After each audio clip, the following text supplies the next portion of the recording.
네, 여러분 반갑습니다. 이명표 칼럼입니다.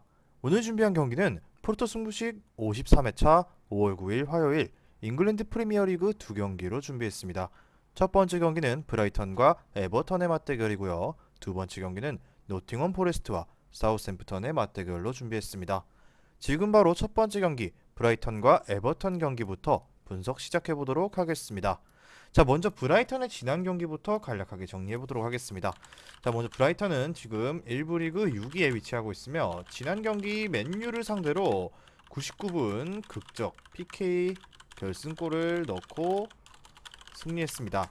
자, 이날 경기 FA컵에서 당한 승부차기 패배를 PK로 서력한 양상이 됐는데, 다만 브라이턴이 맨유를 상대로 정규 시즌 내내 공격적인 스타일을 잘 보여주지 못했다는 점이 조금은 아쉬웠습니다. 자, 그래도 브라이턴이 공략법이 나오고 있다는 점이 다소 아쉽기는 것이 다소 아쉽기는 한 모습이다. 자, 그렇지만 미토마 제어를 위해서 윙백을 최대한 수비적으로 사용하는 것인데, 토트넘이 포로를 수비적으로 쓰면서 역습으로 브라이튼을 잡은 바가 있고, 맨유도 FA컵과 리그에서 미토마 제어를 위해서 수비적인 기여도가 뛰어난 완비사카를 우측 윙백으로 활용하기까지 했는데요. 결국 퍼거슨이 부상으로 이탈하면서 압박 능력은 좋지만 결정력이 떨어지는 웰백을 주전으로 사용할 수밖에 없는 상황이라는 점이 브라이튼의 입장에선 상당히 아쉽습니다. 자, 퍼거슨의 부상으로 웰백을 결정력이 떨어지는 웰백을 주전으로 사용할 수밖에 없다라고 볼 수 있는데요. 최근 두 번의 경기에서는 난타전이 오가긴 했지만 그 경기에서 에버튼이 감독이 매우 공격적으로 운영하면서 강경 유지에 문제를 드러냈던 램파드 감독이었고요.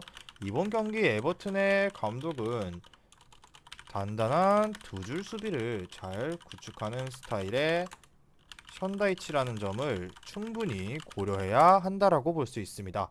자, 그렇기 때문에 지난번과 같은 난타전의 경기를 또 한 번 기대하기에는 다소 무리가 있을 것으로 보여지는 이번 맞대결인데요. 자, 그렇다면 바로 에버튼으로 넘어가도록 하겠습니다. 에버튼은 1부 리그 19위고요. 강등권에 위치하고 있으며 레스터와 1대1 무승부를 기록했습니다. 자, 다만 패배를 해도 할 말은 없는 경기였는데요. 골키퍼가 메디슨의 PK를 막아내지 못했다면 2대3으로 경기가 뒤집히면서 패배를 기록할 수도 있었던 경기였다라고 정리하겠습니다. 자, 그런데 브라이튼을 상대로는 4-4-2 4-4-2의 두 줄 수비로 상대에게 공간을 주지 않고 최대한 수비적으로 나서면서 실리적인 접근을 할 가능성이 매우 높은 에버튼이라고 볼 수 있습니다. 자, 애초에 브라이튼이 공격적인 상대를 만났을 때는 압박을 기다리다 패스로 탈압박을 하고 공격이 더 불이 붙는 양상이 자주 보였고요. 공격적으로 나서는 것이 그다지 도움이 되지는 않은 에버튼입니다. 자, 결국 칼버트 루인을 향한 직선적인 롱볼 또는 데드볼 상황에 크게 의존할 것이다 라고 정리를 할 거고요.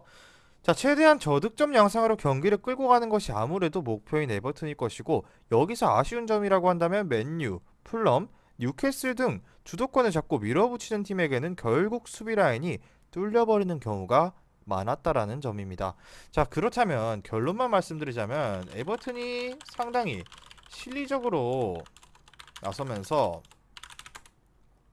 브라이튼의 공세를 잘 막아낸다면 어느 정도 실점의 폭은 줄일 수 있다라고 볼 수 있습니다. 자, 거기에 주도권을 잡고 높은 라인을 구사하는 팀들에게 결국 승점을 따내지 못했다라는 점에서 봤을 때 에버튼이 승점을 챙기기는 어렵다. 즉 저득점 양상 속에서 결국 승리는 브라이튼이 가져가게 될 전망이다라고 정리를 하겠습니다. 자, 그렇다면 중요 포인트는 에버튼은 션다이치 감독이 부임한 이후 수비 공격보다는 수비에 무게가 실린 실리 축구를 지향하기 시작했습니다. 이것이 핵심 포인트라고 봤을 때 브라이튼 승리에 마이너스 1.0 핸디캡 무승부 그리고 2.5 기준 언더 추천드려 보도록 하겠습니다. 자, 계속해서 다음 경기 분석으로 넘어가도록 할게요. 금일 준비한 프로토 승부식 52회차 고배당 조합입니다. 고배당 조합이 궁금하신 분들은 영상 끝까지 시청하시고 영상 아래에 있는 고정 댓글에 링크로 문의하셔서 수익방에 입장하시면 매일마다 프로토 승부식 주력 조합과 고배당 조합 무료로 한 조합씩 받아보실 수 있습니다. 자, 다음 경기는 노팅엄 포레스트와 사우스햄프턴의 맞대결로 준비했는데요. 이 경기도 마찬가지로 두 팀의 지난 경기부터 보도록 할게요. 자, 먼저 노팅엄입니다. 현재 18위 강등권에 위치하고 있으며 지난 경기 브렌트포드의 1대2 패배를 기록하면서 브라이튼을 잡아낸 기세를 이어가지 못했다라고 정리하겠습니다. 자, 브라이튼을 이긴 경기에서도 브라이튼이 주중 FA컵에서 승부차기 혈투를 치른 상황이었기 때문에 체력적으로 우세한 상황이었다는 점을 감안했을 때 어드밴티지를 가지고 경기를 치렀다라고 볼 수 있는데요. 노팅엄이 최근에는 스로인 전술로 재미를 꽤 보고 있는 상황이다. 이게 무슨 말이냐? 지난 경기에서도 득점 상황은 세트피스로 만든 상황이고 리버풀전에서는 아예 이걸로 다득점까지 만들어내는 모습을 보인 노팅엄이라고 볼 수 있습니다. 자, 결국 미드필더진의 화이트의 전진이 아니면은 오픈 플레이에서는 뚜렷한 공격 스타일을 전혀 만들지 못하고 있고 어느 정도 고육지책의 성격이 강한 전술을 선보이는데요. 문제는 지난 경기 패배를 안긴 브렌트포드나 이번 경기 상대인 사우스햄튼도 모두 수비진들의 피지컬과 공중볼 경합에 어느 정도 대응이 되는 스타일이다. 자, 그렇기 때문에 애초에 이런 잘 짜인 세트피스 전술은 시간이 지날수록 상대팀이 충분히 대응 방식을 마련해올 수 있는 플랜이고요. 다득점 자체를 기대하기에는 무리가 따를 노팅엄이라고 볼 수 있습니다. 자, 다음은 사우스햄튼인데요. 최하위 20위에 위치하고 있고요. 지난 경기 뉴캐슬에게 패배를 기록했고 41분에 선제골을 넣은 것까지만 좋았다라고 볼 수 있는데요. 왜냐?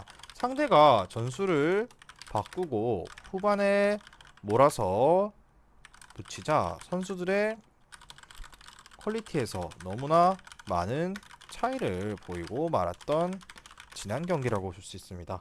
자, 그나마 상대 왼쪽에서 지지부진한 모습을 보여주었을 때는 버티는 힘을 보여주는가 했는데 상대가 에이스 이삭을 윙으로 옮기자 개인 기량에서 완벽하게 밀렸고요. 후반전에는 아예 박스 안에서의 터치에서부터 상대가 30회를 기록하는 동안 사우스햄튼은 단 1회도 기록하지 못했습니다. 자, 선제골을 넣은 상황이라 잠그기에 집중해야 할 상황이라는 점을 감안해도 잠그기에 효과가 그다지 좋지 않았고 특히나 뒷심 부족 인해서 잘 가던 경기를 뒤집히거나 동점까지 허용하는 경기가 굉장히 많았고요. 3월 이후 경기에서 실점한 골 중 전반에 실점한 골은 단 4골밖에 없습니다. 그 말은 즉슨 후반전 집중력 부족과 체력 저하로 인해 많은 실점이 후반에 쏠려 있다는 말이 되고요. 집중력 부족이 너무나도 뼈아픈 사우스햄튼이라 볼 수 있습니다. 자, 결론만 말하자면은 노팅엄이 승리도 충분히 가능할 것으로 보이지만 가장 추천드리는 선택지는 2.5 언더가 될 것이다. 왜냐? 노팅엄의 잘 짜인 세트피스 스로인 전술은 꽤 괜찮지만 이 전술은 쓰면 쓸수록 상대방이 충분히 대응 방안을 만들어 오는 편이고 사우스햄튼의 피지컬이 좋은 수비진이 여기에 어느 정도 충분히 대응할 것, 즉 저득점 양상의 진흙탕 싸움이 예상되는 경기다 라고 총평을 내리도록 하겠습니다.